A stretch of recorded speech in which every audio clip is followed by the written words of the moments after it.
माँ, कुछ दो ना खाने के लिए। बहुत भूख लगी है। सुनते हो जी, बच्चे सुबह से भूख से तड़प रहे हैं और आप हो कि हाथ पे आप रखे बैठे हो। कुछ करते क्यों नहीं हो? क्या करूं मैं? मर जाऊं क्या? कहाँ से लाऊं खाना? तुम्हें पता है ना कि गांव में 4 साल से बारिश नहीं हुई है और ना ही अन्न का एक भी दाना है। रमेश ने झुंझलाहट में कहा। भाभी, भैया सही कह रहे हैं। और ऊपर से दुष्ट जमींदार ने भी पूरे गांव में नाकाबंदी कर रखी है। उसका कहना है कि कोई भी व्यक्ति उसका कर चुकाए बिना गांव से बाहर नहीं जा सकता। अगर कोई जाता भी है तो वो उसे गोली मार देगा। ये सुन के सब चिंता में आ जाते हैं। गांव में 4 साल से बारिश नहीं हुई थी, जिसकी वजह से अकाल की स्थिति बन चुकी थी। पूरे गांव पे जमींदार का शासन था। क्रूरता की हद तो तब पार हो गई जब उसने बेबस भूखी जनता जो खाने की तलाश में गांव से बाहर जाना चाहते थे, लेकिन जमींदार ने कर्जे के चलते उन्हें गांव से बाहर नहीं जाने दिया और भूखा मरने के लिए गांव में रहने दिया। अगर कोई भी उसके इस निर्णय के खिलाफ जाएगा तो वो उसे गोली से मार देता था। ये 5 लोगों का परिवार जो भूख प्यास से मरने की कगार पर था। भैया, उस शैतान से मरने से अच्छा है कि हम इस गांव से निकलने की कोई योजना बनाएं, क्योंकि हमारे साथ परिवार भी है। सही कहा छोटे, लेकिन हम क्या करें? उसी दिन के ठीक दूसरे दिन रात के 1 बजे उस घर का दरवाज़ा खुलता है। अब धीरे से छोटे भाई ने दरवाजे से बाहर झाँका और बाहर निकल आया। ऐसे ही पांचों घर के बाहर निकल आए। रात के समय चांदनी बिखरी हुई थी। सब कुछ लगभग साफ साफ दिखाई दे रहा था। सभी शांत मुद्रा में आगे बढ़ रहे थे। तभी उन्हें किसी आहट ने चौंका दिया। सामने कुछ दूरी पर 2 अनजान इंसान बंदूक लिए खड़े थे।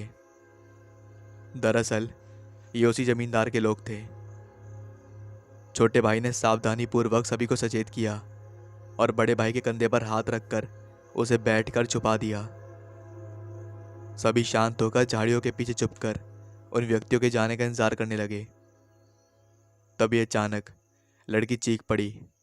उसकी आवाज़ सुनकर उन लोगों ने झाड़ियों की ओर अंधाधुंध गोलीबारी शुरू कर दी और जवाब में उन दोनों भाइयों ने भी फायर कर दिया। झाड़ियों में छिपे होने की वजह से जमींदार के लोग उन पर सही निशाना नहीं लगा पा रहे थे, लेकिन दोनों भाइयों ने दोनों को वहीं ढेर कर दिया था। भाई, भाई जल्दी से यहाँ से भागो, नहीं तो गोली की आवाज़ सुनकर जमींदार के और लोग आ जाएंगे। लड़की के पास वो उसके चीखने का कारण जानने के लिए गए, तब पता चला कि उसे सांप ने काट लिया है। उसकी माँ ने उसे उठाया और भागने लगी। पीछे देखा तो कई लोग हाथों में मशाल लिए उन्हें ढूंढ रहे थे। सभी गांव के ऊपर खाबड़ और कटीली झाड़ियों से भरे रास्ते पर दौड़े जा रहे थे। अब तो जमींदार के लोग भी उनका पीछा करने लगे थे। उस परिवार के सदस्य पीछे देखते हुए भागे जा रहे थे और उनके पीछे जमींदार के लोग थे। तभी अचानक जमींदार के लोग रुक गए। उन पांचों लोगों ने रुकने का कारण जानने के लिए पीछे मुड़कर देखा तो वो हैरान रह गए, क्योंकि वो इस वक्त गांव के भयंकर जंगल के पास खड़े थे, जो अपने प्रेत आत्माओं के साए के लिए जाना जाता था। इसलिए गांव के लोग आगे जाने के लिए तैयार नहीं थे। भाई, भाई अब क्या करें? उधर जमींदार के लोग हैं और इधर है भयानक जंगल, जिसमें से आज तक कोई भी जिंदा वापस लौट के नहीं आया। क्या करें अब? चल छोटे, इन लोगों के हाथों से मरने से अच्छा है कि इस जंगल को ही पार करने का प्रयास करते हैं। जो होगा देखा जाएगा। अब परिवार के सभी सदस्य उस जंगल में घुस गए। चारों ओर घना अंधेरा था। जंगल का रास्ता ऊंचे ऊंचे पहाड़ों के बीच एक संकरी गली से निकलता था। भयानक जंगली जानवरों की आवाज़ें चारों तरफ गूंज रही थीं और इंसानों की आहट से पक्षी भी इधर उधर उड़ने लगे थे। सभी अपने हथियारों से लैस थे और चौकन्ने भी। आगे जाकर उन्हें पता चला कि रास्ता आगे बंद है और आसपास की चट्टानें काफ़ी ऊंची हैं। अब कहाँ जाएं? सब हैरान थे, वापस भी नहीं जा सकते थे। सभी घबराकर इधर उधर रास्ता खोजने लगे और वो सफल भी हुए। सभी चट्टान पर ढलान पर चढ़ने लगे। पहले बड़ा भाई, फिर छोटे लड़का और लड़की, फिर औरत और छोटा भाई। सभी चट्टान पर चढ़ गए, मगर छोटा भाई राजू अभी चढ़ रहा था। तभी बड़ा भाई बोला, छोटे जल्दी कर, तेरे पीछे कोई चढ़ रहा है। असल में कोई प्रेत जो काले लिबास में था वो राजू का पीछा करते हुए चढ़ रहा था, जिससे उसे गिराया जा सके। सभी घबराए हुए थे। बड़ा भाई रमेश चिल्लाया जा रहा था। 2-3 फुट का फासला रह गया था। रमेश ने झुककर अपना हाथ राजू की सहायता के लिए बढ़ाया। जैसे ही राजू का हाथ रमेश के हाथ में आया तो सहसा एक झटका लगा और राजू का हाथ रमेश से छूट गया और राजू चीख के साथ नीचे चला गया।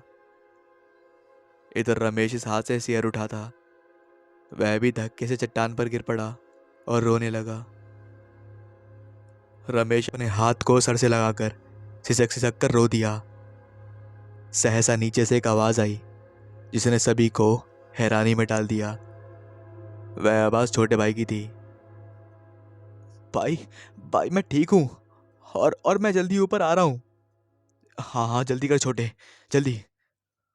ऊपर आने पर बड़े भाई ने कारण पूछा तो पता चला कि उस भूत के धक्के के बाद भूत गायब हो गया था, मगर छोटा भाई नीचे गिरते हुए चट्टान के नुकीले सिरे पर अटक गया था, जिससे वो बच गया था। भाई, हम सबको यहाँ से जल्दी जल्दी निकलना चाहिए, क्योंकि अभी इस जंगल के शैतानों को हमारी मौजूदगी का एहसास हो गया है। हाँ छोटे चल।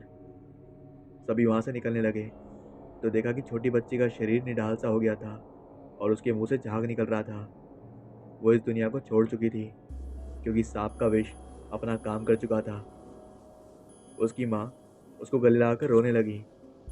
तभी उसके पति ने उसके कंधे पर हाथ रखा, जिससे वह मुड़कर देखा तो सातों भरी नजरों से उसको आगे बढ़ने के लिए संकेत कर रही थी। सभी के चेहरे पर दुख के साथ डर भी था। उसी क्षण सभी को उस जंगल में एक अजीब प्रकार की हंसी और खनकती बेड़ियों की आवाज ने सभी को डर से हक्का बक्का कर दिया था। भागो, वो वापस लौट आया है। कौन लौट आया पिताजी? वही जिसका मुझे डर था। जो लोग कहते थे वो सच होने वाला है। इस जंगल में एक शापित प्रेत रहता है जो किसी शाप के कारण बेड़ियों में जकड़ा हुआ है। इस जंगल के नियम अनुसार जिस किसी इंसान की मौत किसी भी तरह हो जाती है तो उस जंगल का राजा प्रेत आज़ाद होने लगता है, और अगर किसी भी इंसान ने जीते जी इसे पार कर गया तो ये प्रेत फिर से बेड़ियों में जकड़कर कब्र में दफन हो जाएगा। तो चलो इसे जल्दी से पार कर लेते हैं। बेटा, ये इतना भी सरल काम नहीं है, ये बहुत कठिन है। यहाँ पर एक नहीं हजारों प्रेत हैं। सभी जिधर भी रास्ता दिखा उधर भागने लगे। सभी को भागता हुआ ऊपर उड़ते हुए किसी परछाई ने देख लिया था। जैसे ही सबने ऊपर देखा तो सबकी रूह कांप गई। सब हक्के बक्के रह गए और वो परछाई सामने उतर आई। दरअसल वो एक प्रेत था। वो भयानक आवाज निकालते हुए उनकी ओर बढ़ने लगी। मरता क्या ना करता। रमेश ने उस पर पिस्टॉल से फायर किया, लेकिन उस पर इसी का कोई असर नहीं हुआ। एक झटके के साथ रमेश का गला उस प्रेत आत्मा के खूनी पंजरों में था। गुस्सा उसकी आंखों में साफ साफ दिख रहा था। वो रमेश को मारती उससे पहले ही राजू ने उस पर कुल्हाड़ी से वार कर दिया, जिससे वो गायब हो गई। सभी डर के मारे वहां से भाग गए। कुछ समय बाद सभी के कदम सहसा ठिठक गए। गौर करने पर पता चला कि जमीन हिल रही है और अचानक जोरदार आवाज के साथ जमीन फट गई और उसमें से एक खौफनाक चेहरे वाला भूत निकला। सभी चीख कर इधर उधर बिछड़कर भागने लगे। राजू भागता हुआ एक बड़े से पेड़ के नीचे जा पहुंचा। वो पेड़ की टहनी को पकड़कर हाँफने लगा। तभी उस पर बैठे प्रेत ने उसका सर पकड़कर ऊपर खींच लिया। वो चीखा तो उस प्रेत ने उसकी जीभ उखाड़ ली, उसकी दोनों आंखें फाड़ कर नीचे फेंक दी। राजू दर्द से तड़पने लगा और इधर उधर भागने लगा और कुछ क्षण बाद उसने दम तोड़ दिया। सभी एक दूसरे को आकर बुला रहे थे। सभी भटक चुके थे। तभी औरत जिसका नाम लक्ष्मी था, उसे किसी के रोने की आवाज़ सुनाई दी। उसे लगा कि उसका बेटा है। ही आवाज़ की दिशा में मुड़कर उसके पास पहुंची तो उसने पाया कि एक पेड़ के नीचे एक छोटी बच्ची बैठी है जो अपने सर को घुटनों से छिपाए हुए है। लक्ष्मी ने उसे पुकारा तो वो शांत हो गई, और जब उस औरत ने गौर किया तो पता चला कि वह उसकी बेटी है जो कुछ देर पहले मर चुकी थी। बेटी को जिंदा देखकर लक्ष्मी का खुशी का ठिकाना नहीं रहा। वो बिना सोचे समझे उसकी तरफ दौड़ पड़ी और उसे गले लगा लिया। तभी लक्ष्मी ने महसूस किया कि उसकी बेटी के कोमल हाथ कठोर और उसकी सिसकियां एक भयंकर जंगली जानवर की तरह आवाज में बदल रही हैं। जब उसने अपनी बेटी को खुद से अलग करके देखा तो वो चीख पड़ी। उसकी बेटी एक भयानक प्रेत आत्मा में तब्दील हो चुकी थी। वो कुछ करती तब तक बहुत देर हो चुकी थी। उसका सर उस प्रेत आत्मा के हाथों में था और दूसरे पल उधर बाप और बेटा साथ मिलकर दौड़ रहे थे। भयंकर चीख सुनकर वो दोनों रुक गए। ये चीख तो माँ की है। हाँ चलो, माँ को साथ में लेकर चलते हैं, लेकिन सावधानी से, ठीक है? जी। जैसे ही वो वापस जाने के लिए मुड़े तो भय की कोई सीमा नहीं रही, क्योंकि सामने सामने जंगल का राजा, वही शापित प्रेत जिसकी टूटी बेड़ियां इसका सबूत थी। वो विभत्स चेहरा जिसमें से नाक और आंखों का नामो निशान नहीं था, उसकी जगह से खून, वो भी सफ़ेद रंग का टपक रहा था, जो कि काफ़ी गाढ़ा सा था, जिसमें से भयानक तरीके की बदबू आ रही थी। उसके आने से पूरे जंगल में शांति छा गई थी और जंगली जानवर भी मौन हो चुके थे और हवा भी थम सी गई थी। और इधर बाप और बेटे की धड़कनें कुल पल के लिए रुक गई थी। जैसे ही वो दोनों भागना चाहा तो उस प्रेत ने रमेश का गला दबोच लिया। तभी रमेश ने अपने हाथ में पकड़ी हुई कुल्हाड़ी उस प्रेत के सर में दे मारी तो वो उसके चंगुल से मुक्त हो जाता है और बेटे से वहाँ से भाग जाने के लिए कहता है। लेकिन बेटा अपने बाप को मौत के मुंह में अकेला छोड़कर नहीं जाना चाहता था। जा मेरे बेटे, अगर तुम मुझे और खुद को जिंदा देखना चाहता है तो यहाँ से भाग जा। अगर अपनी बहन, चाचा और माँ की जान का बदला लेना चाहता है तो भाग जा और इस जंगल की सीमा को पार करके इस शैतान को सजा दे। यही एक तरीका है, नहीं तो हम इस शैतान का सामना नहीं कर सकते हैं। और तभी वह शैतान रमेश को पैर पकड़कर जंगल में ले जाने लगा। रमेश का लड़का फूट फूट के रोता हुआ उसके पीछे जाने लगा, लेकिन रमेश ने अपनी कसम देकर उसे वापस कर दिया सीमा पार करने के लिए। वो लड़का रोता हुआ एक नज़र अपने बाप को देखा, जिसे वो शैतान घसीटता हुआ ले जा रहा था। उसने दूसरी ओर मुंह करके आंसू पहुंचे और दौड़ पड़ा सीमा की ओर। कुछ क्षण बाद उस लड़के की खुशी का ठिकाना न रहा, क्योंकि सामने उस जंगल की सीमा दिख रही थी। उसने दौड़ना तेज कर दिया और आखिरकार उसने छलांग लगाकर उस जंगल की सीमा को पार कर लिया। मगर ये क्या, उसे एक भयंकर चीख सुनाई दी। वो लड़का बेसुध होकर आंधे मुंह गिर गया और बेहोश हो गया। लड़के ने अपनी आंखें खोली तो खुद को भीड़ में पाया, और उस भीड़ में उसके पिता भी थे, जो उसके होश में आने का इंतजार कर रहे थे। उसने तुरंत खड़े होकर उसके पिता को गले से लपटा लिया और फूट फूट कर रोने लगा। मुझे लगा मैंने आपको खो दिया पिताजी।